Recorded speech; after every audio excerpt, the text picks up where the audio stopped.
Viewers, अगर आपको boring कहानियां पसंद नहीं है लेकिन फिर भी एपिक एडवेंचर्स अच्छे लगते हैं, तो आज हम आपको एक ऐसी कहानी सुनाने जा रहे हैं जो न सिर्फ रोमांच से भरी है बल्कि उसमें छुपा है टीम वर्क, करेज और होप का जबरदस्त संदेश।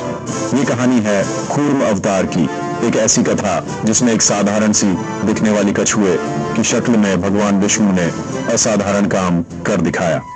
तो चलिए डाइव करते हैं कुर्मा की लेजेंड में। वो टर्टल जिसने एक माउंटेन उठाया था। सोचिए, एक विशाल समुद्र, उसमें डूबता हुआ एक पहाड़ और सबकी उम्मीदें एक कछुए पर टिकी हैं। क्या आपने कभी सोचा है कि एक कछुआ भी हीरो बन सकता है? यही है इस कहानी की खासियत। एक बार की बात है जब देवता और दानव दोनों को चाहिए था कुछ मैजिकल अमृत, यानी अमृता का अमृत। ये अमृत वो नेक्टार था जिसे पीकर कोई भी अमर हो सकता था, लेकिन ये अमृत समुद्र की गहराइयों में छुपा था और उसे पाना आसान नहीं था।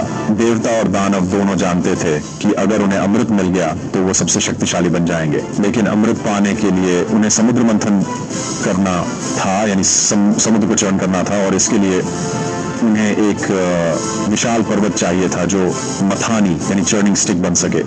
सोचिए, एक पूरा पहाड़ समुद्र में डालना और उसे घुमाना, ये किसी भी इंसान के लिए नामुमकिन सा लगता है, लेकिन देवता और दानव दोनों ने मिलकर ये ठान लिया। देवता और दानव एक साथ आए, लेकिन जैसे ही उन्होंने मंदराचल पर्वत को समुद्र में डालकर घुमाने की कोशिश की, वो भारी पर्वत धीरे धीरे समुद्र में डूबने लगा। सबके चेहरे पर चिंता की लकीरें आ गई। इतनी मेहनत के बाद भी पहाड़ डूबता जा रहा था और अमृत का सपना दूर होता जा रहा था। हेल्प! इंद्रा, जो देवताओं के राजा थे, घबरा गए और जोर जोर से मदद के लिए पुकारने लगे। उनकी आवाज में डर और चिंता साफ झलक रही थी। सबको लगने लगा कि अब तो सब खत्म हो जाएगा। यहां तक कि बाली, जो दानवों का माइटी किंग था, वो भी हैरान और परेशान था। उसकी सारी ताकत भी इस समस्या के आगे बेबस थी। दोनों पक्षों के नेता अब एक ही सवाल पूछ रहे थे, अब क्या करें? तभी सबने एक साथ भगवान विष्णु को पुकारा। जब भी कोई मुश्किल आती है तो सबकी उम्मीदें उन्हीं पर टिक जाती हैं। सबने प्रार्थना की, उम्मीद की कि कोई चमत्कार हो जाए, और तभी समुद्र की लहरों के बीच एक विशाल कछुआ प्रकट हुआ। वो थे भगवान विष्णु कूर्म अवतार में। उनका आकार इतना बड़ा था कि पूरा पर्वत उनकी पीठ पर रखा जा सकता था। सब हैरान रह गए।